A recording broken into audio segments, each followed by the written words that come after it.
International standards తో quality education అందిస్తుంది futuristic edu initiatives.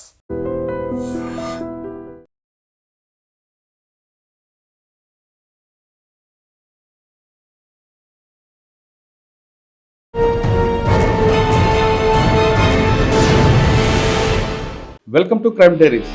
ఈ వారం మన guest one of the best police officer, పేరు డి శ్రీహరిరాజు గారు, డిఎస్పీ పెద్దాపురం, కాకినాడ జిల్లా, ఆంధ్రప్రదేశ్.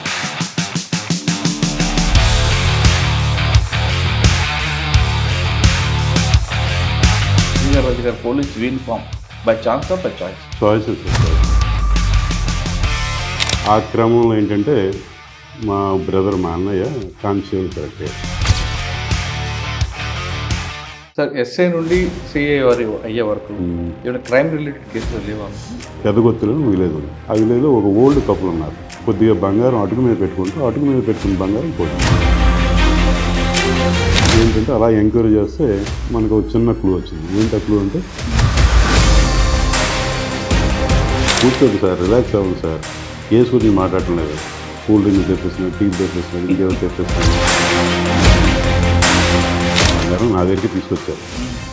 తీసుకొచ్చిన తర్వాత నేను ఏదో కొద్దిగా అడ్వాన్స్ ఇచ్చాను, చాలా కొద్దిగా. డబ్బులు లేవురా, రేపు వెళ్ళరా, నేను తర్వాత చూద్దాం. నాకెందుకు రెండు కూడా సింక్ అవుతుంది. పెద్దాపురం అనగానే గతంలో ఒక ముద్ర, అటువంటి ఆ కాలనీలో ఆ వీధంతా కూడా ఒక దశలో వెళ్ళిపోయారు. కానీ మరొకసారి ఇటీవల కాలంలో పెద్దాపురం పేరు బయటపడింది. అది గతంలో కూడా నేను ఇంటర్వ్యూ చెప్పాను. అది ఇద్దరు వ్యక్తుల మధ్య జరిగిన విషయం అది. అయితే వాళ్ళకి కొంత హోంగార్డ్ స్థాయి, కానిస్టేబుల్ స్థాయి సహకారం అనేది కరెక్ట్. ఇప్పుడు ఏ సంఘం కానీ, ఏ ఆర్గనైజేషన్ కానీ, ఏ డిపార్ట్మెంట్ కానీ ఓపెన్గా వచ్చి ఎంక్వైరీ చేసుకొచ్చింది. పెద్దాపురంలో ఆ వీధి ఉందంటారు ఇప్పుడు? అంటే వీధి ఇప్పుడు కాదు, ఎప్పుడు ఉంటుందండి. 100 ఏళ్ళ ముందు వీధి ఉంటుంది, కానీ వృత్తి లేదు. పోలీసులతో పాటు మీరు ఎథిక్స్ మీద ఎక్కువగా ప్రయారిటీ ఇవ్వడం, ఫ్రెండ్లీ పోలీసులకి ఎక్కువగా ప్రయారిటీ ఇవ్వడం వెనక ఉద్దేశం ఏంటి? అంటే సొసైటీలో సార్థకత అంటే అదేనండి. ఈ కేసు ఆ సీట్లో ఎవరున్నా చేస్తారు. ప్రొడక్ట్ ఉంటే కూడా మ్యాక్సిమం చేస్తారు కదా, అక్కడి నుంచి రావచ్చు. వచ్చేటప్పుడు ఒక్కొక్కసారి అధికారులను తీసుకొని వాళ్ళకి ఎలా వచ్చింది, ఎవరు చెప్పారో ఎంత కూడా. Welcome to crime diaries. ఈ వారం మన guest one of the best police officer, పేరు డి శ్రీహరిరాజు గారు, డిఎస్పీ పెద్దాపురం, కాకినాడ జిల్లా, ఆంధ్రప్రదేశ్. శ్రీహరిరాజు గారు పోలీస్ యూనిఫామ్ వేసుకున్న తర్వాత కన్నా ముందు కూడా ఆయనకి హ్యూమన్ టచ్ అంటే బాగా ఇష్టం. అందుకే పోలీసింగ్ చేస్తూనే ఫ్రెండ్లీ పోలీస్కి ఎక్కువగా ప్రయారిటీ ఇస్తుంటారు. అంతేకాకుండా తన దగ్గరకు వచ్చిన వాళ్ళతో హ్యూమన్ టచ్తో మాట్లాడడం, ఒకవేళ క్రిమినల్ అయినా ఆయన ఎందుకు క్రిమినల్గా మారాడనేది గ్రౌండ్ రిపోర్ట్కి వెళ్ళడం, ఆయన కేస్ స్టడీని తీసుకోవడం, ఆయనలో మార్పు కోసం కొంత కృషి చేయడం. అంటే కేసులు పెట్టడం, అరెస్ట్ చేయడం, రిమైండే కాకుండా పోలీసు గొంతుగా కేసులు పెడుతూనే ఆయనలో మార్పు తీసుకురావాలని వాళ్ళతో రెగ్యులర్గా మాట్లాడడం, ఎక్కువగా ఎథిక్స్ మీద ఎక్కువగా ఆయన ఫోకస్ చేస్తుంటారు. అటువంటి ఆఫీసర్ ప్రస్తుతం పెద్దాపురం ఉన్నారు. ఇటీవల పెద్దాపురంలో ఒక సంఘటన జరిగింది. ఆ మూలాలు మరొకసారి బయటకు వస్తున్నాయా లేవా అనే విషయంతో పాటు ప్రస్తుతం పెద్దాపురంలో జరుగుతున్న క్రైమ్ ఏంటి, ఆంధ్రప్రదేశ్ ప్రభుత్వం తీసుకున్న డ్రగ్స్ మీద కానీ, గాంజా మీద పెద్దాపురం పోలీసులు, ముఖ్యంగా కాకినాడ పోలీసులు తీసుకున్న యాక్షన్, ప్లాన్ ఆఫ్ యాక్షన్ ఎలా జరుగుతున్న విషయాన్ని సార్ నేను తీసుకున్నాను. సార్ నమస్తే అండి. డి శ్రీహరిరాజు గారు, చాలామంది ఏం చెప్తారంటే మీ గురించి అడిగినప్పుడు, ఆయన పోలీసింగ్తో పాటు ఆయన కవిత్వం బాగా రాస్తారని ఒకటి. నెంబర్ 2, అవతల వ్యక్తికి ఎథిక్స్ నేర్పడంలో ఆయనకు బాగా ఇంట్రెస్ట్ ఉంటుంది. అందుకే చాలామంది ఎక్కడ పనిచేసినా ఆయన స్టూడెంట్స్ ఉంటారని. వీటితో పాటు క్రైమ్ రిలేటెడ్ తీసుకుంటే ఇన్వెస్టిగేషన్ పార్ట్ కూడా బాగా చేస్తారని ఇన్ని రకాలుగా కనిపిస్తారు. సాధారణ పోలీసు అనగానే బూతులు మాట్లాడతారు అనే కల్చర్ నుంచి మీరు ఒక డిఫరెంట్ కల్చర్లోకి వచ్చారు. ఇందాక మీకు అడిగినట్లుగా పెద్దాపురంలో ఇటీవల ఒక సంఘటన జరిగింది. అది మళ్ళీ ఒకసారి రిపీట్ అవుతుందా, లేదు చిన్న స్మెల్ రాగానే మీరు పూర్తిగా తొక్కపెట్టారా? ఈ ప్రశ్న సమాధానం చెప్పే ముందు శ్రీహరిరాజు గారు police uniform by chance of by choice? Choices sir, choice.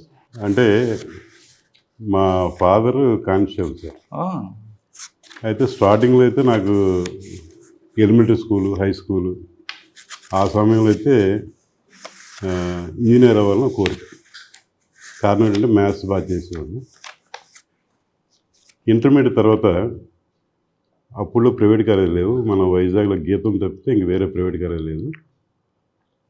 గీతంలో కూడా సీట్ వచ్చేదేమో ఇంట్లో వాళ్ళేమో డేరింగ్గా నువ్వు చదువు మీకెందుకు మేము ఉన్నామని చెప్పి వాళ్ళు భరోసా ఇవ్వలేదు.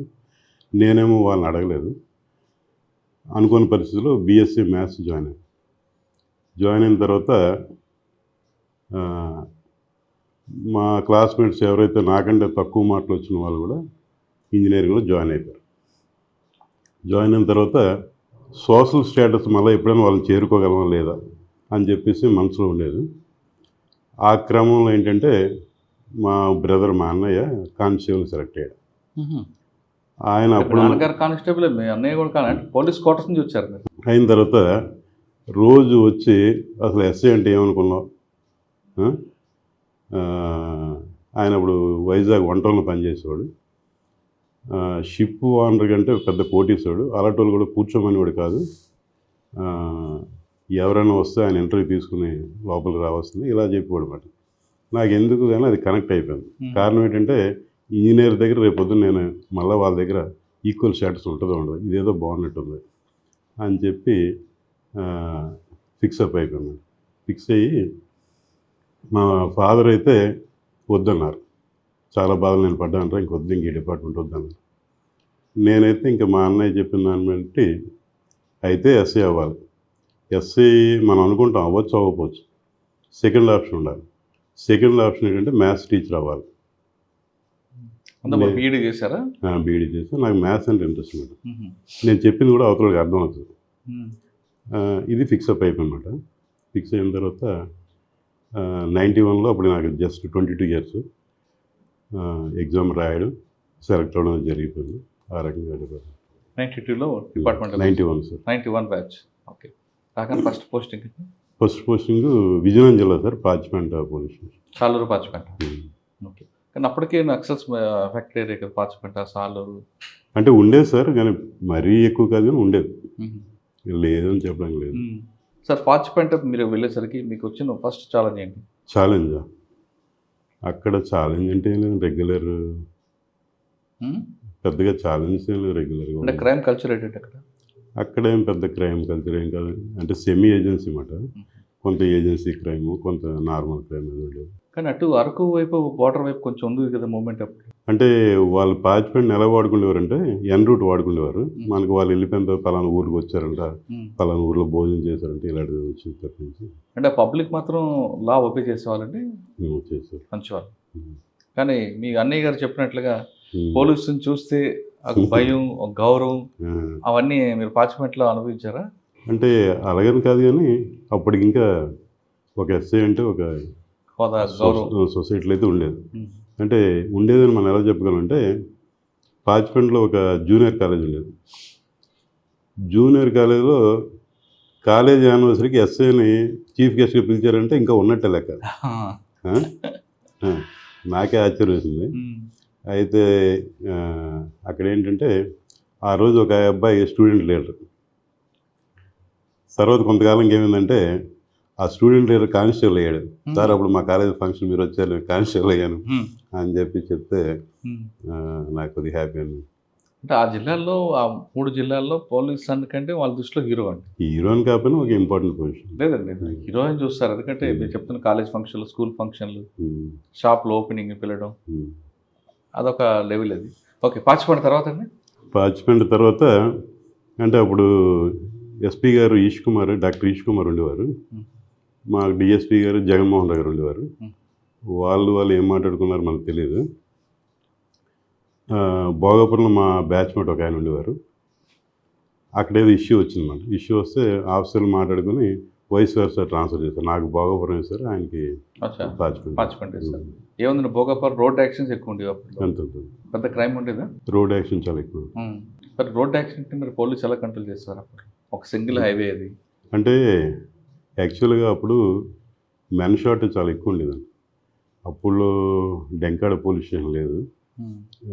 స్ట్రెంగ్త్ అంతా కలిపి 10-12 మంది ఉండేవారు. చాలా ఇబ్బంది అయ్యేది. అంటే అక్కడ ఏమైనా మార్క్ ఉందా మీది? అక్కడ కేసులు కానీ? పెద్దగా మార్క్. ఓకే. భోగాపురం తర్వాత?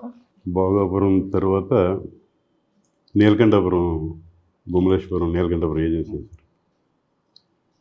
95 ఫిబ్రవరి కానీ అక్కడ. అప్పటికి అక్కడ కూడా నాగావళ దళం అని కొన్ని యాక్టివ్ ఉండేవి అప్పట్లో. అంటే ఏమైందంటే నేను 95 ఫిబ్రవరి 9వ తారీఖున జాయిన్ అయ్యాను. అంటే జనవరి 30వ తారీఖునే మొండెంకల్ అని చెప్పి మొండెంకల్ ఊర్లో నడిబొడిన ఒక మటర్ జరిగింది. అంటే ఆ మటర్ జరిగిన ఒక 10 రోజులకి నాకు అక్కడ ట్రాన్స్ఫర్ అయింది. మటర్ చేసింది ఎవరు? నక్సలైట్లు అండి. మరి వాళ్ళని అరెస్ట్ చూపించారా? అరెస్ట్ అంటే మీకు తెలియదే ఉంది, వాళ్ళు ఎక్కడో వేరే ఎక్కడో దొరుకుతారు, వేరే కేసులు ఎక్కడో ఉంటారు. కానీ అక్కడ సింపథైజర్ ఎక్కువ అండి చెప్పిన ఏరియాలో. మరి వాళ్ళు అటువైపు వెళ్ళకుండా ఏం చేసేవారు? అంటే మనం ఎంతవరకు అంటే ఒకటండి, అంటే పోలీసు వల్ల కానీ లేకపోతే ప్రభుత్వ అధికారుల వల్ల కానీ ఇబ్బంది పడి వెళ్ళకూడదు. ఆ డిసాటిస్ఫాక్షన్ వల్ల వెళ్ళకూడదు. అంచేది ఏంటంటే మన వరకు ఎంతవరకు చేయగలం అంతవరకు చేస్తున్నాం. ఒక ఇన్సిడెంట్ చెప్తాను. ఈ గుమలేశ్వరం, కురుపం, నీలకంఠపురం ఏరియాలో సవర జాతాప్ అని 2 కమ్యూనిటీలు ఉంటాయి. 2 కూడా ఎస్టీఏ. సవర వేరు, జాతాప్ వేరు. సవర కమ్యూనిటీ కొండ మీద ఉంటారు, జాతాపు కమ్యూనిటీ కింద ప్లెయిన్ ఏరియాలో ఉంటారు. నేనేం చేశానంటే సౌర కమ్యూనిటీ ఉద్యోగపరంగా కానీ లేకపోతే సామాజికంగా కానీ వెనకబడి ఉంటారు. వాళ్ళకి ప్రత్యేకమైన భాష ఉంటుంది. జాతాపు తెలుగు మాట్లాడుతారు, భాష ఉంది. సౌర కమ్యూనిటీకి చైతన్య సదస్సు, చైతన్య సభ అని చెప్పి ఒక మీటింగ్ పెట్టాను. అది నా మటుకు నేను ఒక డెసిషన్ తీసుకుని పెట్టాను. ఆ క్యాస్ట్లోని సర్పంచ్ లేకపోతే ఎంపీడీసీ లేకపోతే గ్రామ పెద్ద ఆ క్యాడర్ వాళ్ళు ఒక 10 మంది పిలిచి చుట్టుపక్కల గ్రామస్తులను పిలిచి మీటింగ్ పెట్టడం జరిగింది. అంటే వాళ్ళకి ఒకటే చెప్పాం, మీరు జాతాపుల కంటే వెనకబడి ఉన్నారు, మీరు కూడా జాతాపులతో పాటు ఈక్వల్గా మీరు రేజ్ అవ్వాలి, ఇంకా చైతన్యం రావాలి అని చెప్పేసి అది మంచి రెస్పాన్స్ వచ్చింది. అప్పట్లో ఏంటంటే ఈ న్యూస్ ఛానల్స్ ఇన్ని ఉండే కాదు, ఆంధ్రావన్ ఉండేది. ఆంధ్రావన్లో టెలికాస్ట్ అయింది ఆ టాపిక్. సార్ అక్కడ ఇంకొక కల్చర్ ఉండేది. ఎస్ఐని బాబు అంటారు, ఎస్పీనేమో గాడు అంటారు. మీరు ఆ వేరియేషన్ చూసారా? అంటే అలాగని కాదు కానీ అది మనం అలాగా అంటే ఎదురుగా వాళ్ళకి కనబడేది ఎస్ఐ కాబట్టి ఎస్ఐ గారు అంటారు. అంటే అంతకన్నా పై ఉన్న ఆఫీసర్కి గాడు అంటారు. నేను దాన్ని పెద్దగా ఏకీపించను కానీ వాళ్ళకి భాష రాక కానీ సంబోధన తెలియక కానీ అది మనం తీసుకోకూడదు. ఈ ర్యాంక్ నిలగనాలి, ఆ ర్యాంక్ నిలగనాలి లేదు. అంటే ఆ ఉద్దేశం కాకపోయినా వాళ్ళకి ఎదురుగా కనబడేది మీరే కాబట్టి ఎస్ఐ గారు అంటే నేనైతే అది భాషాపరమైన సమస్య అనుకుంటాను తప్పించి వేరే దగ్గర. నీలకంఠపురం తర్వాత నీలకంఠపురంలో చాలా లాంగ్ ఇయర్స్ చేశాను. 3 years 8 months చేశాను. జనరల్ అక్కడ ఏంటంటే 1 year 1.5 year కంటే ఎవరు ఎక్కువ చేయరు. అప్పుడు ఆఫీసర్లు మనకు ఉంచారు, మనం కూడా అక్కడ కంటిన్యూ చేసాం. కానీ సరే ఆ బార్డర్ ఏరియాలో కొంత నక్సల్స్ మూమెంట్ బాగా ఉండేది. అప్పుడు ఉండేది, కొంత సమయం ఉంది. కొంత సమయంలో గవర్నమెంట్ అప్పుడేమో బ్యాన్ లిఫ్ట్ చేసింది. బ్యాన్ లిఫ్ట్ చేసినప్పుడు కొంత బెటర్గా ఉండేది, మూమెంట్ అయితే ఉండేది. కానీ జీప్లు బ్లాస్ట్ అవడం, బ్లాస్ట్ అవడం కూడా జరిగాయి కదా. అయితే ఏంటంటే నేను గొప్పగా చెప్పుకోవడానికి విషయం ఏంటంటే నా ముందు ఇన్సిడెంట్లు ఉన్నాయి. అంటే 2 ఇన్సిడెంట్లో ఆ గ్రామస్తుల దగ్గర ఎవరిదైనా లైసెన్స్ తుపాకుంటే పట్టుకెళ్ళిపోయిన కేసు ఒక 2. తర్వాత ఈ మొండెంకల్లో సుక్కు అని ఆయన మర్డర్ చేయడం, తర్వాత చిన్నంటి జోల్ అని చెప్పేసి అక్కడ క్రాస్ ఫైర్ అవడం, ఇవన్నీ ఇన్సిడెంట్లు ఉన్నాయి. During the my period 3 years 8 months ఒక ఇన్సిడెంట్ కూడా అవ్వలేదు. తర్వాత కూడా మళ్ళీ అయ్యాయి. అంటే ఇది పూర్తిగా నేనేదో చేస్తాను కదా, అలా టైం కలిసి వచ్చింది. ఓకే. నీలకంఠపురం తర్వాత అంటే నెక్స్ట్ పోస్ట్ నీలకంఠపురం తర్వాత ఏమైందంటే మాదిరెడ్డి ప్రతాప్ గారు జిల్లా ఎస్పీకి వచ్చారు. జిల్లా ఎస్పీకి వచ్చిన తర్వాత ఆయనేమో సీనియర్ ఇన్స్పెక్టర్లకి వాళ్ళకి ఏంటి జిల్లా విషయాలు ఇదేదంటే, సార్ ఈ జిల్లాలంతా అన్యాయం జరుగుతుంది సార్. ఫర్ ఎగ్జాంపుల్ ఆ నీలకంఠపురంలో మంచి ఎస్ఐ 3 years 8 months నుంచి ఉండిపోయాడు సార్. మీరు మంచి ఆఫీసర్ మీరైనా తీసుకురావాలంటే ఆయన అలాగే తీసుకొస్తాను, ఎక్కడేద్దాం అని చెప్పేసి అంటే, సార్ గుమలేశ్వరంలో ఒక ఆయన సీనియర్ ఎస్ఐ గారు ఉన్నారు, ఆయనకి ప్రమోషన్ రాకుండా ఉండిపోయారు, ఆయన అక్కడ ఏజెన్సీ ఉంచడం కరెక్ట్ కాదు, మనకి విజయనగరం రోడ్లు తర్వాత గంటేడ 2 ఖాళీ ఉన్నాయి సార్, వాళ్ళిద్దరికి తెచ్చేస్తే బాగుంటుంది, మంచిగా బాగానే ఉంది, అయితే హెడ్ అండ్ టాస్ వేద్దాం అని చెప్పి అన్నాడు ఆయన. అప్పుడు సీనియర్ ఇన్స్పెక్టర్లు ఉండేవారు సత్యనారాయణ గారు అని చెప్పి ఆయన ఎస్పీతో వాదించాడంట. సార్ హెడ్ అండ్ టాస్లో శ్రీహరిరాజుకి గంటేడు పడచ్చు, అలా పడ్డానికి వీల్లేదు సార్, ఆయన విజయనగరం రోర్లు వేయాలి, మీరు హెడ్ అండ్ టాస్ వేస్తాం, మళ్ళీ అక్కడ అన్యాయం జరగచ్చు అని అంటే ఓకే మీరు చెప్పిన కరెక్ట్ అని చెప్పేసి ఆయన నాకు విజయనగరం రోర్లు ఆయన సీనియర్ ఆయనకి గంటేడ పోస్టింగ్ వేశారనమాట. వేసిన తర్వాత విజయనగరం హెడ్ క్వార్టర్కి వచ్చాను. అక్కడ మీరు చేసిన వర్క్ ఏముంది? రూరల్ అంటే వర్క్ అంటే స్పెషల్గా మనం చెప్పుకునేది ఏమి ఉండదు. ఆ టైంలో మన స్టేట్ పోలీసు మైత్రి అని ఒక కాన్సెప్ట్ ఇచ్చింది. మైత్రి అని కాన్సెప్ట్ చేస్తే అది ఎందుకో కానీ నాకు కొంచెం నచ్చింది అనమాట. నచ్చిన తర్వాత ప్రతి ఊర్లో కూడా కుర్రోళ్ళని పెట్టి ఒక మైత్రి సభ్యుల కింద పెట్టి అన్నీ కూడా బాగా యాక్టివేట్ చేసాం. నాకు అందులో ఆనందించే విషయం ఏంటంటే తర్వాత కాలంలో ఒక కమింగ్ 5-10 ఇయర్స్లో వాళ్ళంతా కూడా ఈ రకంగా అయ్యారు. అయితే మనకి ఆ విషయంలో ఆనందం కలిగిందన్నమాట. అంటే మన లీడర్షిప్ అవ్వచ్చు, లేకపోతే ఇంకోటి అవ్వచ్చు, పనికి వచ్చింది ఇక్కడ అని చెప్పి. అలాగే ఈ మైత్రి సంబంధించి ఒక చిన్న ఇన్సిడెంట్ అని మీకు చెప్తాను. ఒకరోజు ఏమైందంటే ఈ మైత్రి సభ్యులు ఉదయాన్నే వచ్చారు.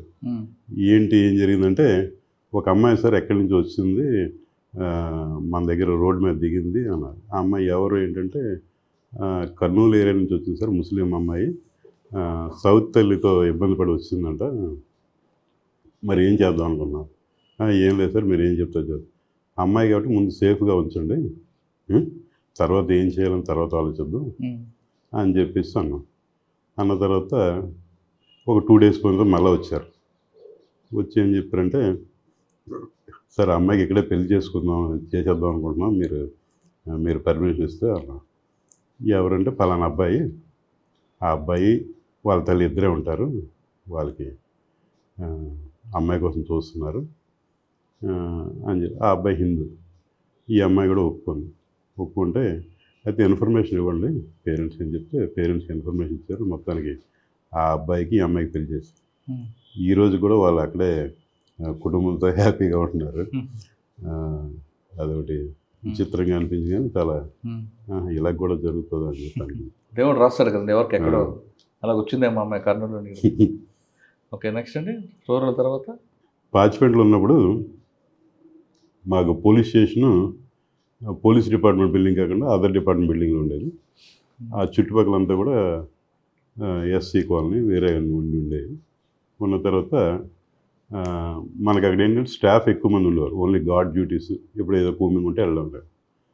ఉన్న తర్వాత అక్కడ నిరక్షరాస్యత ఇదంతా కూడా గమనించి మనం ఒక ప్రైవేట్ క్లాస్ లాగా మన పోలీస్ స్టేషన్ పక్కన వేరే ఒక వార్డన్ బిల్డింగ్ ఒకటి ఉండేది, అందులో ఎందుకు పెట్టకూడదని ఆలోచించింది. స్టాఫ్తో చెప్తే స్టాఫ్ కూడా బాగా స్పందించారు. వెంకటస్వామి ఒక కానిస్టేబుల్, ఆయన కూడా ఎస్సీ కమ్యూనిటీ, ఆయన రోజు నేను 1 గంట చెప్తాను సార్, ఆయన ముందుకు వచ్చాడు.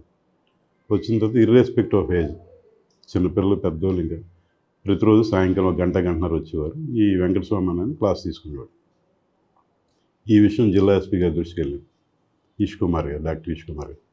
ఆయన కూడా అప్రిషియేట్ చేసి ఆ కానిస్టేబుల్కి నాకు రివార్డ్ ఇచ్చాడు, సార్ ఇచ్చారు. ఇచ్చిన తర్వాత ఈ విషయాన్ని ఆయన సురక్ష కూడా పంపాడు. సురక్షలో కూడా అది ఆ విషయం వచ్చిందన్నమాట.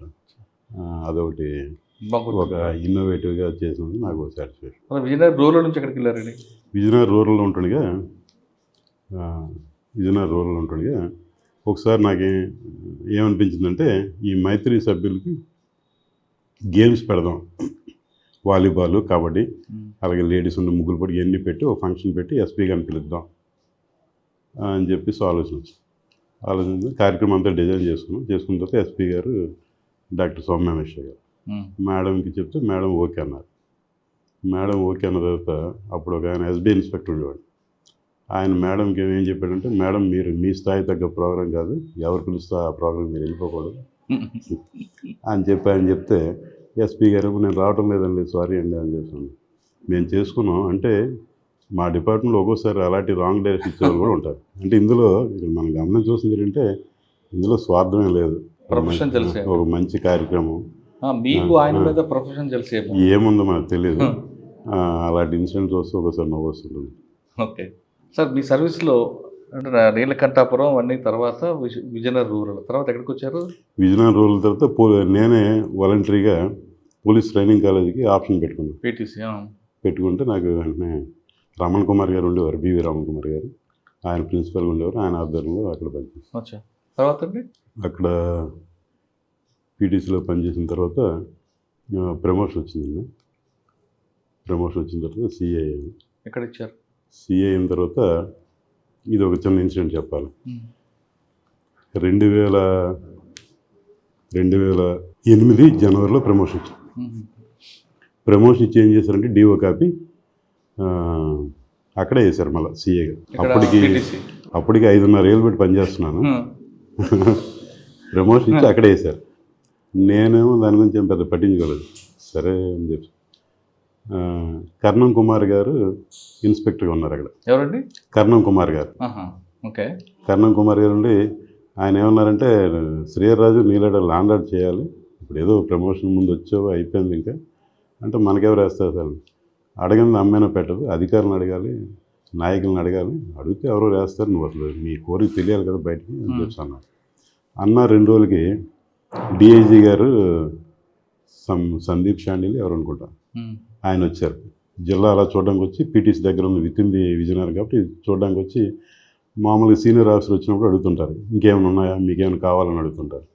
అప్పుడు ఈ కర్ణం కుమార్ గారు డేరింగ్గా, ఎంతకంటే అన్యాయం ఉంది సార్ అని. ఏంటంటే అన్యాయం అంటే, ఇక్కడ 5.5 ఏళ్ళు పనిచేసి మళ్ళీ పీటీసీ చేశారు, అలాగే నా దృష్టికి రాలేదు, తప్పకుండా చూస్తానని చెప్పి అన్నారు. అన్న తర్వాత మొత్తానికి ఏంటంటే డిఐజీ గారి వల్ల అప్పుడేమో విక్రమ్ సింగ్ మాన్ గారు ఉన్నారు, ఆయనకేమో ఆయన దృష్టికి వచ్చింది. ఆయన కూడా ఏదో ఎంక్వైరీ చేసుకుని ఆయన ఓకే నాకేం అభ్యంతరం లేదంటే అప్పుడు మళ్ళీ విజయనగరం రూరల్ పోలీస్ స్టేషన్ సర్కిల్కి వేశారు. సార్ ఎస్ఐ నుండి సిఐ వారి అయ్యే వరకు ఏమైనా క్రైమ్ రిలేటెడ్ కేసులు లేవా? అంటే చాలా ఉన్నాయండి. అంటే ఇండిపెండెంట్గా చేసేది లేదు? ఉన్నాయండి, చాలా ఉన్నాయి. అంటే అందరూ చేసే కేసు ప్రత్యేకంగా నీలకంఠపురంలో ఒక కేసు అయితే కొద్దిగా ఒక కేసు నాకు పర్సనల్ సాటిస్ఫాక్షన్ ఉన్న కేసు. నీలకంఠపురం లిమిట్స్లో నీలకంఠపురంకి ముండెంకెలకి దాదాపు ఒక 11 కిలోమీటర్స్ అంత ఉంటుంది అనుకుంటాను. మధ్యలో పెద్దగొత్తులో విలేజ్ ఉంది. ఆ విలేజ్లో అవన్నీ కూడా మ్యాక్సిమం ట్రైబల్ విలేజ్. ఇది ట్రైబల్ విలేజ్ అంటే కొద్దిగా అదర్ క్యాస్ట్ కూడా షావుకారులు వీళ్ళు కొద్దిగా ఉంటారు. ఆ విలేజ్లో ఒక ఓల్డ్ కపుల్ ఉన్నారు. వాళ్ళు కొద్దిగా బంగారం అటుకు మీద పెట్టుకున్న బంగారం పోయింది. ఇది మనకి రిపోర్ట్ ఇచ్చారు. రిపోర్ట్ ఇస్తే అసలు ఆ ఏరియాలో దొంగతనం జరగదు. ట్రైబల్ ఏరియాలో ప్రాపర్టీ అఫెన్స్ అనేది ఆల్మోస్ట్ 0 అన్నమాట. అలాంటిదేమో ఇక్కడ దొంగతనం జరగడం ఏంటని చెప్పి అసలు అర్థం కాలేదు.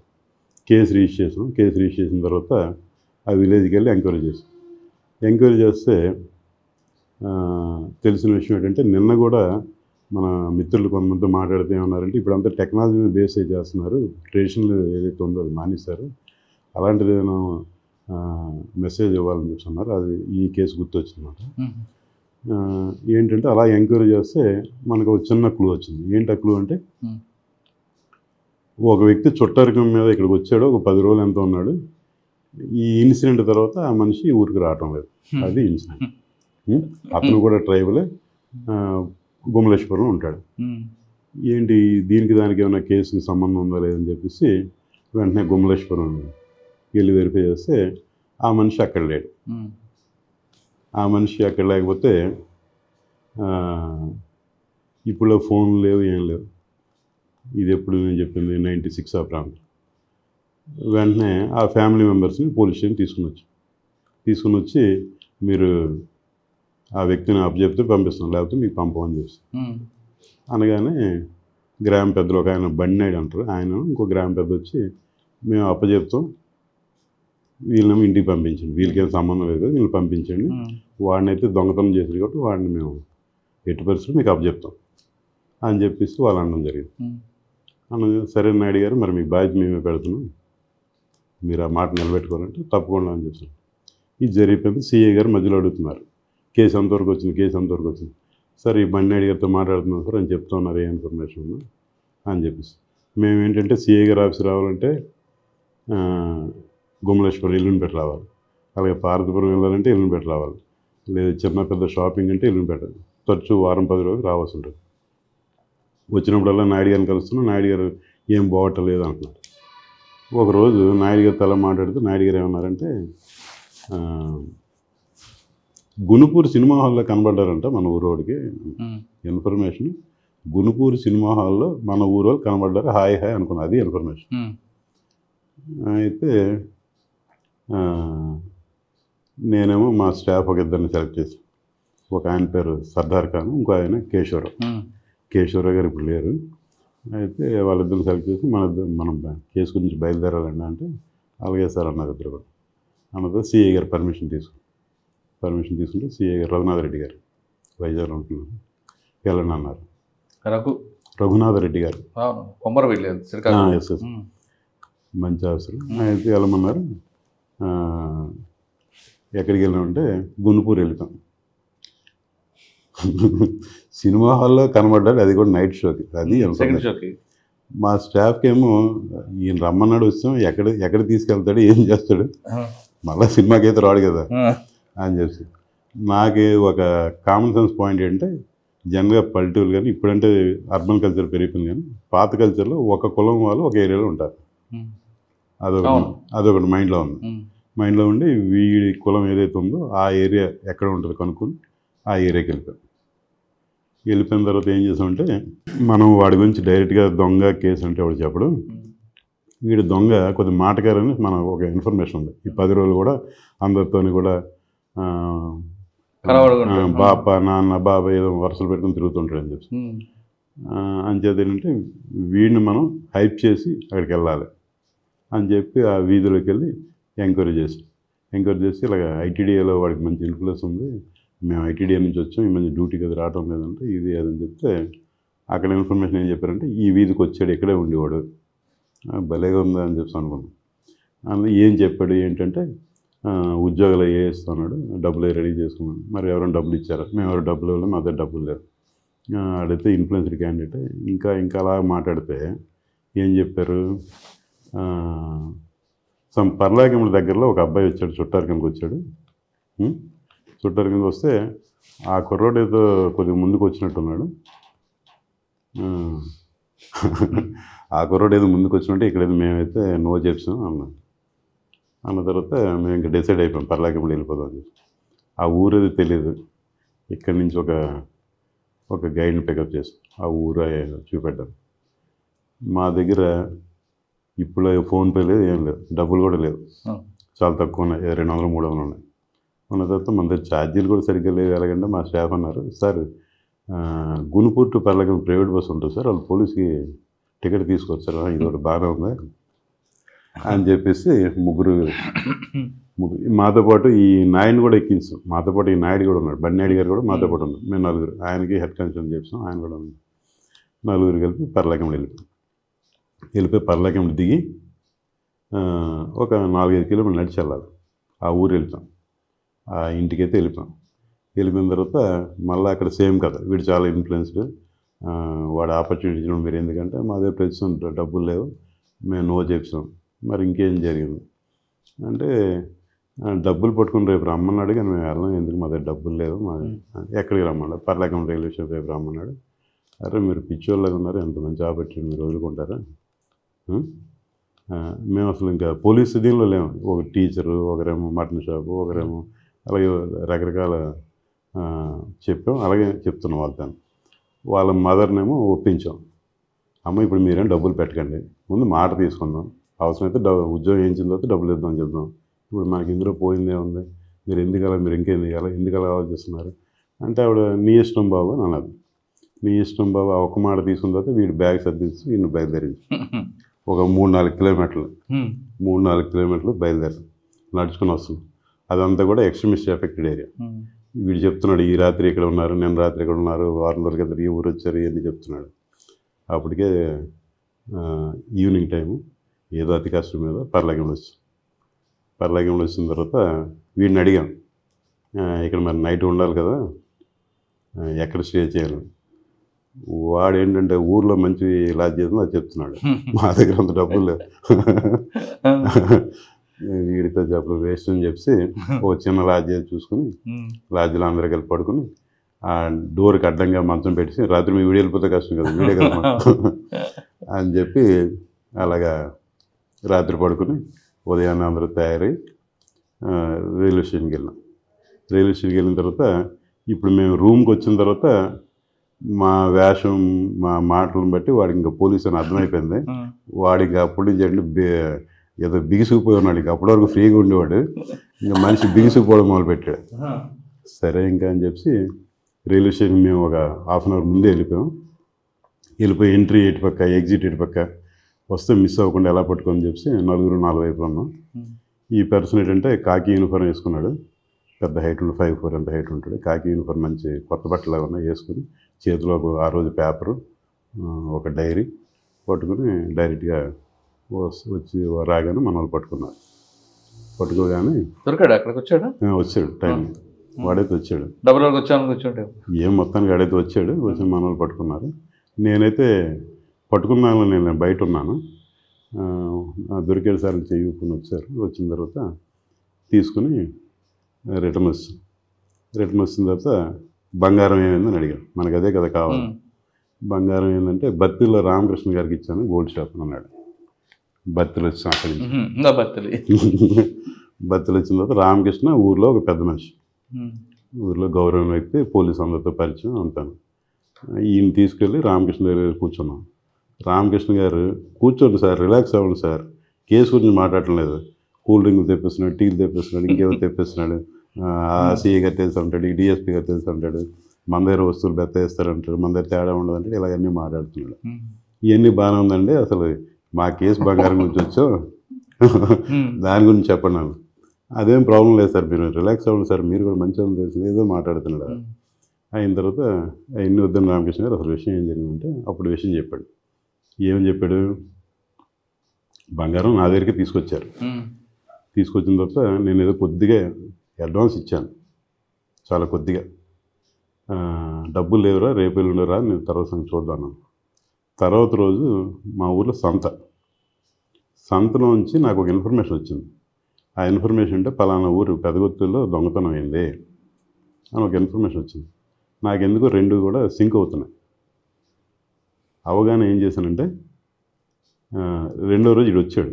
ఈ ఇన్ఫర్మేషన్ నాకు తెలిసిన తర్వాత వీడు వచ్చాడు, డబ్బుల కోసం వచ్చాడు. వస్తే నాకు ఇక్కడ బ్యాంక్ మేనేజర్లు అందరూ కూడా పరిచయం. నేను ఏం చేశానంటే వీడి పైన ఆ బంగారం లోన్ పెట్టించాడు. వీడి పైన లోన్ పెట్టించి డబ్బులు విడించుకున్నాడు.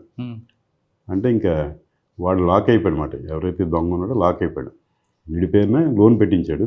నేనైతే విషయం అంతా చెప్పలేదు. అవసరానికి బంగారం ఉన్నాడు. ఈయన గోల్డ్ షాప్ ఊర్లో పెద్ద మనిషి కాబట్టి బ్యాంక్ మీద ఇమ్మీడియట్గా లోన్ శాంక్షన్ చేశాడు గోల్డ్ లోన్. ఏదైతే అమౌంట్ తీసుకున్నాడో ఆ అమౌంట్ ఈయన దగ్గర పెట్టుకున్నాడు. అంటే ఏదో రోజు పోలీసు రావచ్చేమో అని ఒక అనుమానం అనమాట. ఇది సార్ జరిగింది అన్నమాట.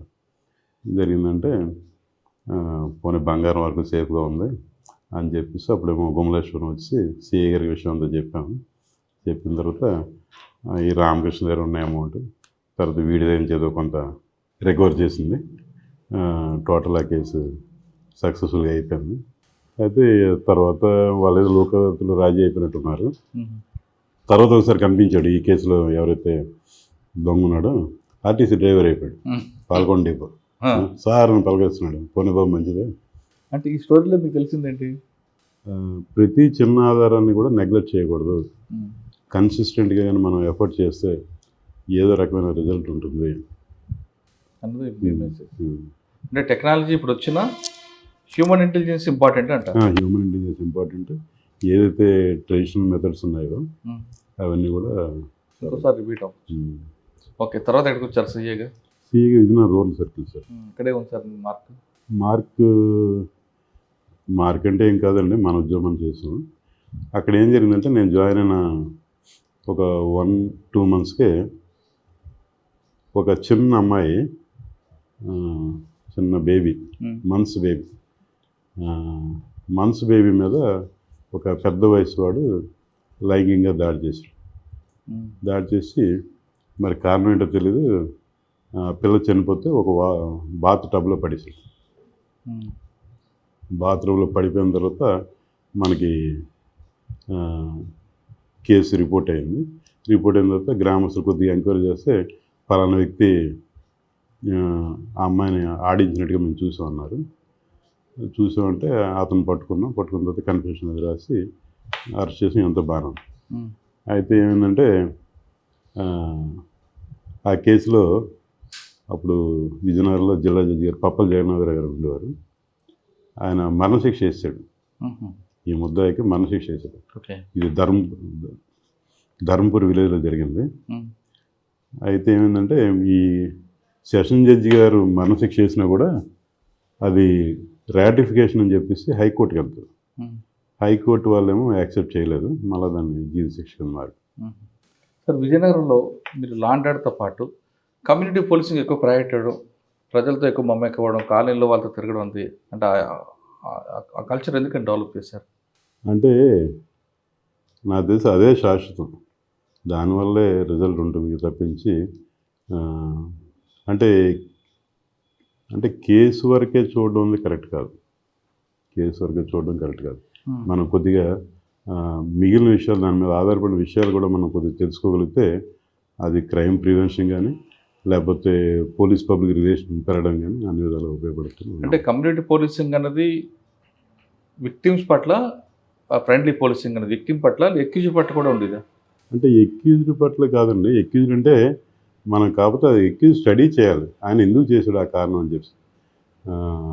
అది పరిశీలనలు చేశాడా లేకపోతే నిజంగా క్రిమినల్ మెంటాలిటీయా ఏంటని చెప్పి చూడాలన్నమాట. కరెక్టే సార్, మీ దగ్గర పోలీసింగ్ వచ్చిన వాళ్ళు కంప్లైంట్ తీసుకొచ్చారు, వాళ్ళ పట్ల సానుభూతిగా మాట్లాడడం తప్పు కాదు. కానీ అక్కడే ఎక్యూజ్డ్ పార్టీ కూడా కనిపిస్తున్నప్పుడు ఆయన పట్ల కూడా మీరు సానుభూతితో మాట్లాడితే జనాలు ఇంకొక రకం మెసేజ్ పోతుంది కదా. అంటే అక్కడ అది కాదండి, అసలు వాడు ఏంటి తెలుసుకోవాలి. ముందు ఎవరో రిపోర్ట్ ఇచ్చినందుకు మాత్రమే మన ముద్దా ఇదని కాదు. అంటే నేను ఇంకో విషయం చెప్తాను. ప్రజలకి ఇప్పుడు సపోజ్ ఒక స్కూల్ నచ్చలేదు అనుకోండి, ఒక స్కూల్ నచ్చకపోతే వేరే స్కూల్కి వెళ్ళిపోతారు, ఒక హాస్పిటల్ నచ్చకపోతే వేరే హాస్పిటల్కి వెళ్ళిపోతారు. కానీ మనకుండే సిస్టంలో పోలీస్ స్టేషన్ ఎంఆర్ ఆఫీస్ నచ్చకపోయినా ఆ పోలీస్ స్టేషన్కి వెళ్ళాలి, ఆ ఎంఆర్ ఆఫీస్కి వెళ్ళాలి.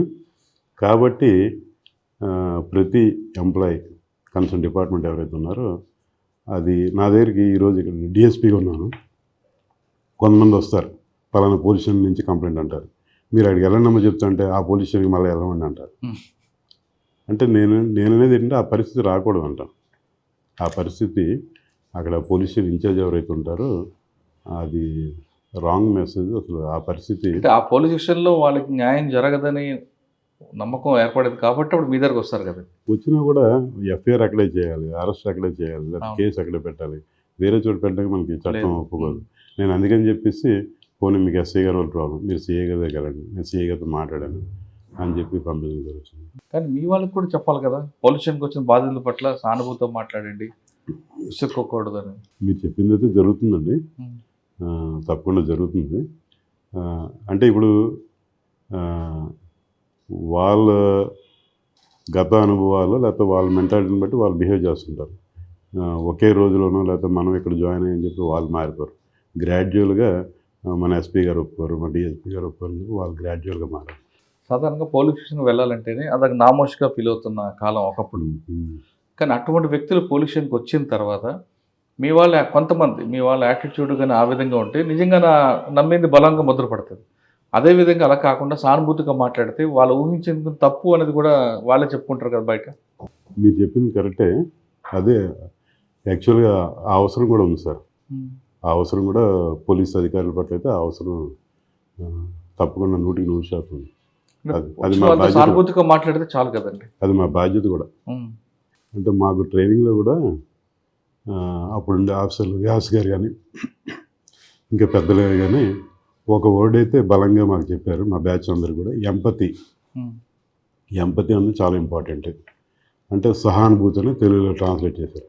అంటే ఎదురోడు బాధ మన బాధలో ఫీల్ అయ్యి ఒకసారి ఆలోచిస్తే ఆటోమేటిక్గా మన బిహేవియర్ అనేది తప్పకుండా మారుతుంది. అది కొంతమంది ఆఫీస్ వరకే, కానీ ఎక్కువ శాతం అరే తురే అని మాట్లాడడం ఇప్పటికీ అక్కడక్కడ కనిపిస్తుంది. నేను కేవలం కాకినాడ కాదు, కొన్ని రాష్ట్రాల్లో కానీ ఆంధ్రప్రదేశ్లో కానీ తెలంగాణ ఎక్కడైనా అటువంటి వాళ్ళకి మీరు ఇచ్చే మెసేజ్ ఏంటంటే? మన మెసేజ్ అంటే మనం ఎలాగున్నాం అన్నది ఇంపార్టెంట్ తప్పించి మనం ఏదో ఒక మెసేజ్ ఇస్తే వాళ్ళందరూ పాటిస్తారు అనుకోవడం కూడా పొరపాటు. పాటిస్తారని కాదు కానీ ఉమ్. ఒక మాట చెప్పడం.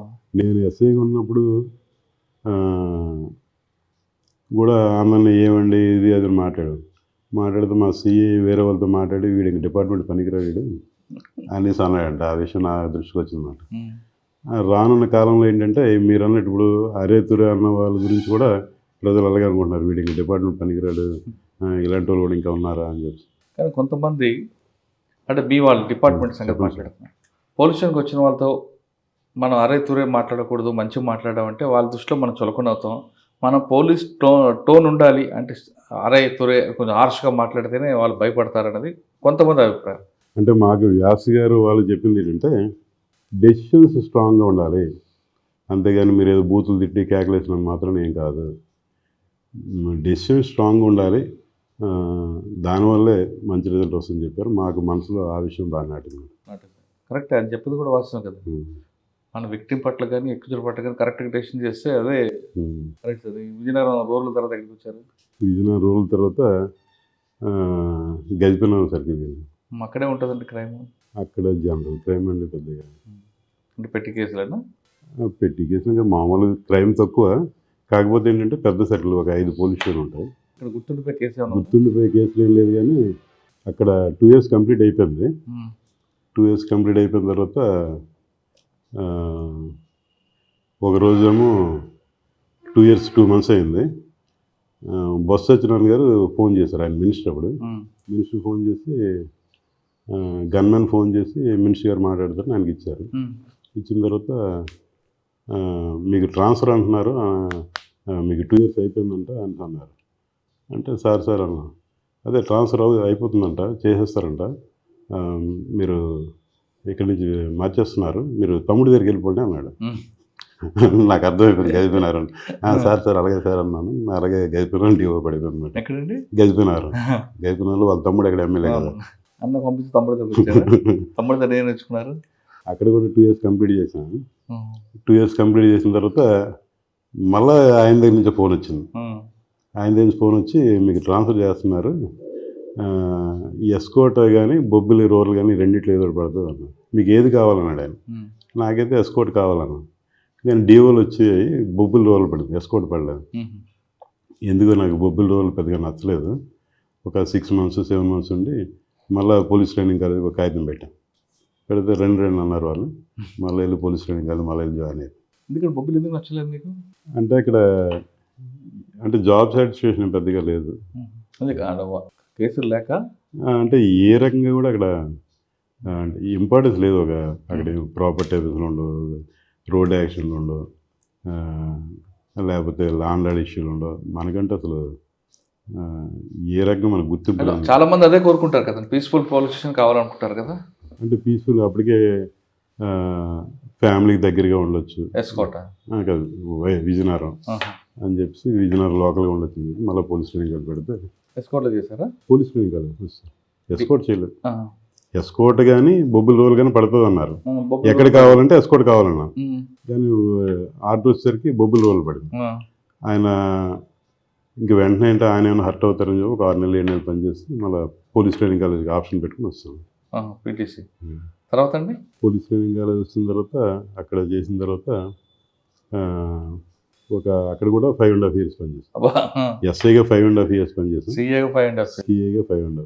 అక్కడ మరి ఎవరు రాలేదు? ఐజీ గారు ఇక్కడ పని చేస్తున్నారు రాలేదు. 5.5 years తర్వాత ఇంకా అక్కడే వచ్చిందా? ఇంకా రాలేదు. నేను ఉద్దేశం ప్రమోషన్ వచ్చే వరకు ఉందాం అనుకుంటే మీకు టర్మ్ అయిపోయిందని చెప్పేసి విఆర్కి వచ్చామన్నారు. విఆర్కి వచ్చామంటే విఆర్కి జాయిన్ అయిపోగానే డిఐజీ గారు శ్రీకాంత్ గారు అప్పుడు, ఆ సార్ ఏమో భోగపురం వేసిన తర్వాత భోగపురం జాయిన్ అయిన తర్వాత అక్కడ ఉండే లోకల్ ఎమ్మెల్యే గారు నా గురించేమో డిఐజీ గారి ఆఫీస్కి, డీజీపీ గారి ఆఫీస్కి, సీఎం గారి ఆఫీస్కి అన్ని చోట్ల తిరగడం మొదలుపెట్టాడు. నన్ను ట్రాన్స్ఫర్ చేసినాను. నాకు అడుగుతాడు, ఏమని అడుగుతాడంటే, మీరు మేము ఇచ్చిన లెటర్ మీద వచ్చారా, మేము ఇచ్చిన లెటర్ లేకుండా వచ్చారా? ఉం? ఆఫీసర్ పోస్టింగ్ అని చెప్పుంటారు. నేనేమనంటే ఆ విషయం ఇప్పుడు వద్దు, డిస్కషన్ వద్దు. మీకు నచ్చని పని ఏదైనా నేను చేస్తే, లేకపోతే నా పని వల్ల మీకు నష్టం కలిగితే మీరు వద్దు, నేనే వెళ్ళిపోతాను. మీరు నాకు ఒక మాట చెప్తే చాలు, నేను వెళ్ళిపోతాను.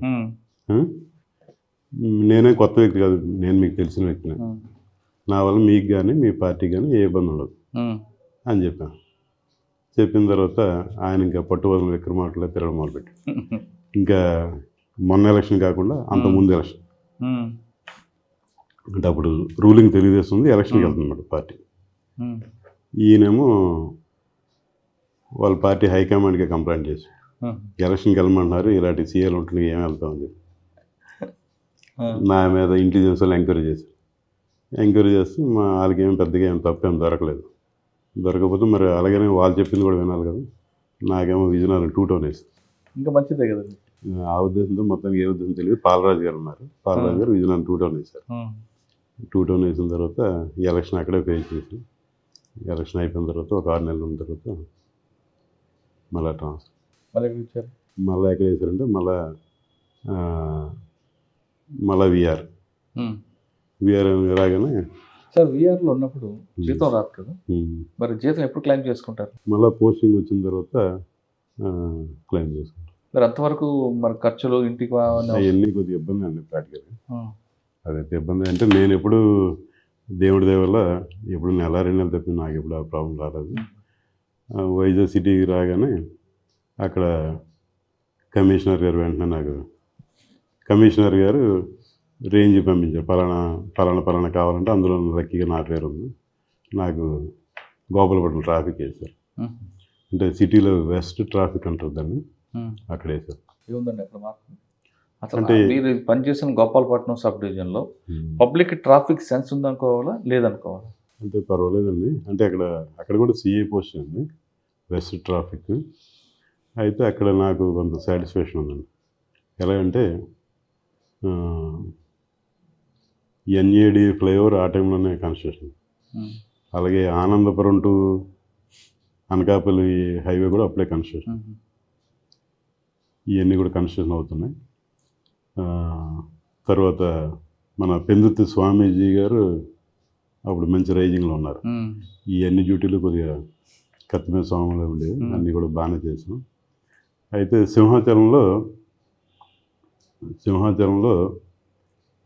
సింహాచలం దగ్గర భైరవ కోన అని చెప్పి కాలభైరవ స్వామి టెంపుల్ అడివారం రూట్లో, అక్కడ అమావాస్య నాడు తర్వాత ఆదివారం నాడు జనం చాలా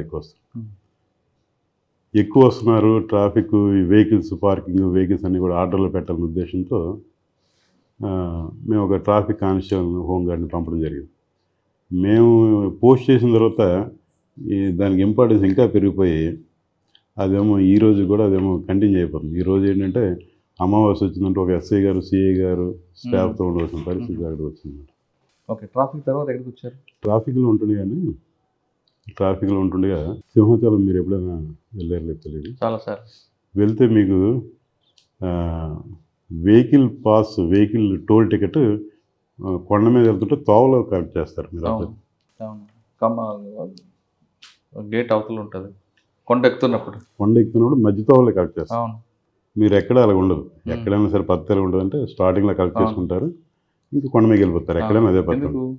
ఇది నేనే పెట్టాను. ఎందుకంటే కింద ఆర్చ్ ఉండేది, ఆర్చ్ దగ్గరేమో సెక్యూరిటీ వాడు ఉన్నాడు, వాడేమో టికెట్ ఉందని అడిగేవాడు. మాకు తెలియదు అంటే మీరు వెళ్ళి అక్కడికి వెళ్ళండి అనేవారు. ఈ బండి వెనకాల 4 బళ్ళు ఉండి వీడు వెనకాలకి వెళ్ళడానికి అయ్యేది కాదు, వెనకున్నాడు ముందుకు రావడానికి అయ్యేది కాదు. ప్రతిరోజు ఇష్యూ ఉండేది అన్నమాట. ఇష్యూ ఉంటే నేనేం చేశానంటే మధ్యతో వరకు వచ్చేవాడు రిటర్న్ అవ్వడు కదా, అక్కడేమో సెలెక్ట్ చేసిన ప్లేస్ కూడా వెహికల్స్ 4 వెహికల్స్ వచ్చినా ఇబ్బంది ఉండదు అన్నమాట. అలాంటి ప్లేస్ సెలెక్ట్ చేసి అక్కడ పెట్టించమాట. ముందు వాళ్ళకి ఎందుకు పెట్టించారు అర్థం కాలేదు, రాను వాళ్ళకి అర్థమయ్యి ఇప్పుడేమో పర్మనెంట్ బిల్డింగ్ కూడా కట్టారు అక్కడ. ఐడియా ఉంది. ఆర్చ్కి ముందు ఉండేది ఇప్పుడు మధ్యలోకి వచ్చింది. ట్రాఫిక్ తర్వాత ఎక్కడికి వచ్చారండి? అదొక సాటిస్ఫాక్షన్. తర్వాత ట్రాఫిక్లో ఉంటుండగానే 1-2 సార్లు ఏమైందంటే శనివారం నాడు చాలా ఎక్కువ మంది వస్తారు సింహాచలం. వస్తే 1-2 సార్లు పేపర్లో వార్త వచ్చింది, భక్తులు ఇబ్బంది పడ్డారు, ఈరోజు భక్తులు చాలా ఎక్కువ మంది వచ్చారు. కమిషనర్గా శ్రీకాంత్ గారు ఉండేవారు. మాకేమో ట్రాఫిక్ హెడ్ ఏడీసీపీ గారు ఆదినారాయణ సార్ ఉండేవారు. ఆదినారాయణ సార్ మాకేమో శరత్ రాజ్ కుమార్ అని మా బ్యాచ్మేట్, ఆయన ఏసీపీ ఉండేవాడు. మేమంతా కలిపి డిస్కస్ చేసి ఏం చేసామంటే శనివారం నాడు మనం అన్ని పోలీస్ స్టేషన్ నుంచి కొంత స్టాఫ్ మొబైలైజ్ చేసి శనివారం పెడదాం. మళ్ళీ మిగిలిన రోజు ఎవరి ఉద్యోగాలు చేసుకుంటారు. ఒక స్టాండర్డ్ 25 మంది 30 మంది మిగిలిన అన్ని చోట్ల రేపు గాజువాక, మధురవాడ ఇలా ట్రాఫిక్ వాళ్ళు అందరు కలిపి ఆ సిస్టమ్ పెట్టాము. అది ఈ రోజు కూడా కంటిన్యూ అవుతుంది. ఉదయం 7:30 వస్తారు ఈ స్టాఫ్ అంతా కూడా. వాళ్ళు పాయింట్స్లో ఎవరి డ్యూటీలు చేసుకుంటారు. మధ్యాహ్నం దేవస్థానంలో ఏమో ప్రసాదం పులిహోర పెడతారు. అది చేసుకుని సాయంకాలం 5కో 6కో వెళ్ళిపోతారు అన్నమాట. అది ఈ రోజు కూడా కంటిన్యూ అవుతుంది. అంటే 2 ఉన్నాయి మీకు మార్క్స్ అక్కడ. 2 ఇంకోటి చెప్తానండి. అంటే ఇందులో నా రోల్ తక్కువ. ఇది చందనోత్సవం సంబంధించింది. మెయిన్ ఏంటంటే ఈవో గారు సూర్యకుమార్ గారు ఉండేవారు. అలాగే మా ఏసీపీ శరత్ రాజ్ కుమార్. ప్రతిసారి ఏంటంటే కొండ మీద ఈ వెహికల్స్ అంతా హెవీ జామ్ అయిపోయింది అన్నమాట. దానికి సిస్టమ్ ఏం పెట్టామంటే వెహికల్స్ అన్నీ కిందనే ఉంటాయి. ప్రైవేట్ కార్ వచ్చిన వాళ్ళు కూడా ప్రైవేట్ కార్ పార్క్ చేసుకుంటారు. ఆ టోకెన్ చూపిస్తే లగ్జరీ బస్సులు కింద పెడతారు. ఆ బస్సు ఎక్కవలసింది అందరూ. Free bus. ఆ బస్సు ఎక్కుతారు. దర్శనం అయిన తర్వాత ఏ బస్సు రెడీగా ఉంటే ఆ బస్సు ఎక్కి వచ్చేస్తారు. ఆ సిస్టమ్ పెట్టాము. కొండ మీద ట్రాఫిక్ తగ్గుతుంది. అది ఈరోజు కూడా అది లాస్ట్ 3-4 ఇయర్స్ నుంచి అది కంటిన్యూ అయిపోతుంది.